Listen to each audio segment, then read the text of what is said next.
జనరల్‌గా బయట జరుగుతున్నది చెప్తున్నా గురువుగారు. ఈ రూ. 10, రూ. 50 రవిక మొక్క ఇచ్చారు. ఇట్లా ఒక అరటిపండు ఇచ్చారు. ఇలా ఇచ్చారు. అట్లా అంటే అంటూ ఉంటారు కొందరు. అలాగే ఏ పండ్లు ఇవ్వాలి తాంబూలంలో ముత్తైదువులకి గానివ్వండి, ఏవైనా వాయనాలు ఇచ్చేటప్పుడు ఏ పండ్లు పెట్టి ఇవ్వాలంటారు? కొందరు అరటిపండ్లు ఇవ్వకూడదు అంటారు. అంటే గింజలు ఎక్కువగా ఉన్న పళ్ళే ఇవ్వాలి అని అంటారు. అదే చెప్పబోతున్నాను. దానిమ్మ పండ్లు, జామ పండ్లు, జామ పండ్లలో కూడా గింజలు ఉంటాయి. అరటి పండ్లలో కూడా ఈ మధ్య గింజలు వస్తున్నాయి. కాకపోతే అవి ఎందుకు ఇయ్యొద్దు అంటారంటే, అరటి ఒక గెల వేసిన తర్వాత ఇంకొక గెల వెయ్యదు ఇంకా.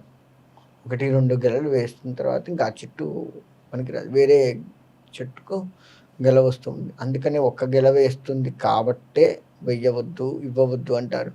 అంటే మనకి వంశాభివృద్ధి జరుగుతూ ఉండాలి కదా.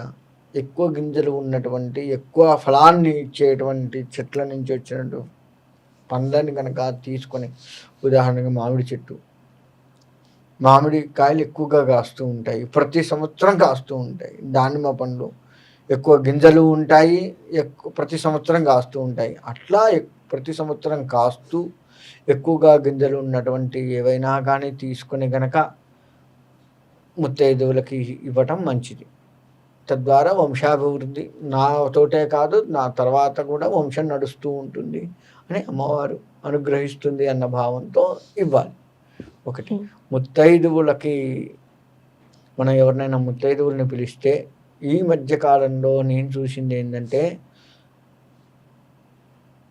ఆ ముత్తైదువులకి పసుపు పూయటానికి చేయటానికి పని మనిషి పూస్తుంది. ఆ తర్వాత మనం వచ్చేసి చక్కగా ముత్తైదువులకి ఇస్తాం. అది చాలా చాలా తప్పు, గుర్తుపెట్టుకోండి. మనమే పసుపు పూయాలి, వీరుంటే పారాని కూడా పెట్టాలి, ఎందుకంటే అమ్మవారు కాబట్టి. అలా పసుపు పూసి చక్కగా పారాని పెట్టి ఆ తర్వాత కాకపోతే చేయి కడుక్కుంటాం, ఎందుకంటే కాళ్ళకి చేతికి పసుపు అంటుతుంది. మనం తాంబూలం ఇవ్వాలి అంటే మళ్ళీ బాగుండదు అని చెప్పేసి చేయి కడుక్కోవడం తప్పలేదు. అలా చేయి కడుక్కున్న తర్వాత మనమే చక్కగా ముత్తైదువులకి ఇవ్వాలి. ఇస్తున్నమ్మ వాయనం, పుచ్చుకుంటున్నమ్మ వాయనం, ఇదంతా మీ అందరికీ తెలిసిందే. అలా చెప్తూ ఇస్తూ ఉంటే చక్కగా ఉంటుంది. ఆ విధముగా చేయాలి తప్ప పసుపు పూయటానికి పని మనిషి మంచిగా అఫీషియల్గా వచ్చి ఏదో ఇంత తాంబూలం ఇచ్చేయడం, మళ్ళీ దండం పెట్టడం కూడా ఏదో ఇట్లా వంగుతారు కానీ కాళ్ళని పట్టుకోరు. అంటే కొందరు గురువుగారు వాళ్ళ ఇంట పక్కన పెద్దవాళ్ళు, అంటే ఆ సమయంలో లేకపోతే, పెద్దవాళ్ళు లభించకపోతే చిన్నవాళ్ళని పిలుస్తారు. చిన్నవారైనా అమ్మవారే, చిన్నవారైనా అమ్మవారి వయస్సులో పెద్ద చిన్న ఉండదు. ఇక్కడ అమ్మవారి స్వరూపంగా తీసుకుంటున్నాము. మనం ఎవరిని పిలుస్తున్నాం, మనకంటే పెద్దవారు దొరకలేదు, చిన్నవారిని పిలిచాము. అయినా సరే అమ్మవారి స్వరూపంగా పిలుస్తున్నప్పుడు నువ్వు దండం పెట్టడంలో తప్పలేదు. ఆ కాసేపు అంతే. కొందరైతే పెళ్లి వయసులో చిన్నది కదా, అమ్మకి ఎట్లా దండం పెడతాం? నువ్వు దేనికి పిలిచావు అమ్మని? అమ్మవారి స్వరూపంగా పిలిచావు. నువ్వు అమ్మవారికి దండం పెడుతున్నావు, అమ్మకు కాదు. అదే ఆలోచించాలి మనం.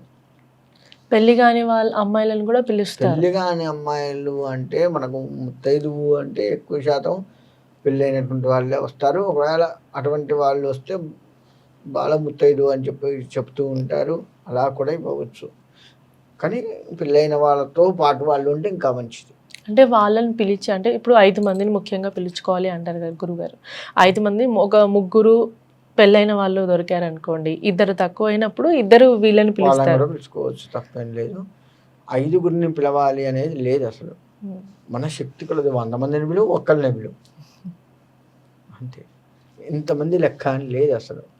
అంటే ముఖ్యంగా 3 అంటే ముడిపడ్డట్టు అంటారు. 5 మందిని పిలిస్తే బాగుంటది, లేదు అంటే 9 మందిని పిలవాలి, 7 మందిని మళ్ళీ ఏడ్చుకుంటా పిలవద్దు, ఇట్లా.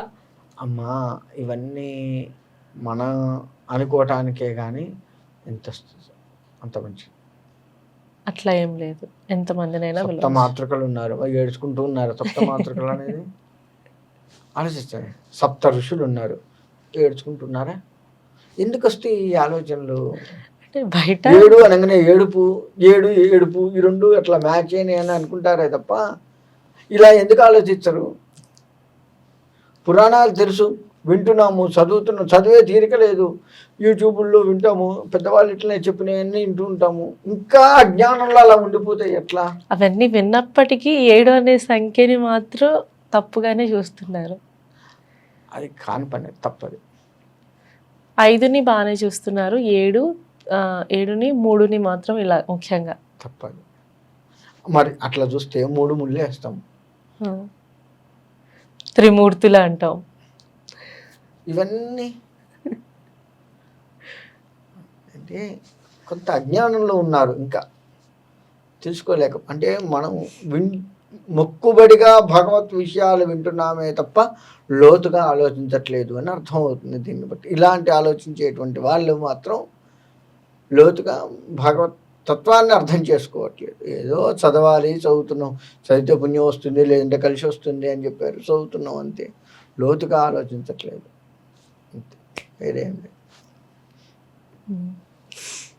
సరే గురువుగారు, ఇప్పుడు శ్రావణ మాసంలో ప్రతిరోజు నియమాలతో పాటించి పూజలు చేయాలి అంటారా? లేదు అంటే ఏ రోజు ముఖ్యంగా పూజ చేసుకుంటే మంచిది?